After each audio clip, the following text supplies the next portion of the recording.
Nemalonus pėdų kvapas ar stiprus prakaitavimas nebūtinai reiškia prastą higieną. Realybė yra daug sudėtingesnė, o šios problemos sprendimas turi būti kompleksinis. Taip, higiena yra pagrindas. Pėdas reikia prausti kasdien, o jei jos stipriai prakaituoja, kartais ir 2 kartus per dieną.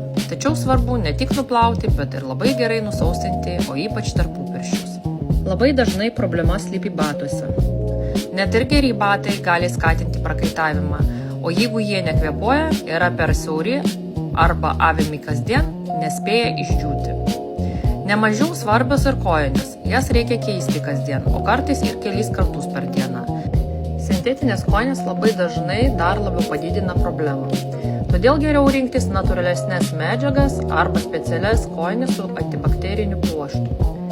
Dar viena dažna klaida – tikėtis, kad užteks paprasto pėdų dezodoranto. Jis tik trumpam maskuoja kvapą, bet neišsprendžia priežasties.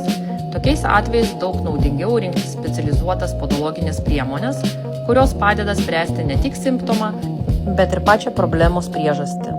Specializuotas priemonės ir kojinės rasite mūsų elektroninėje parduotuvėje podology.shop. Svarbu žinoti ir tai, kad pats prakaitas dažniausiai nekvepia. Nemalonus kvapas atsiranda tada, kai prisideda bakterijos arba grybelis. Negalima pamiršti ir psichologinių veiksnių. Ilgalaikis stresas ar nerimo sutrikimai gali stipriai didinti prakaitavimą. Be to, nemalonus pėdų kvapas dažnai sukelia kompleksus. Žmogus pradeda vengti situacijų, kuriuose reikia nusiauti batus, atsiranda įtampa, o tai dar labiau sustiprina prakaitavimą. Taip susidaro užburtas ratas.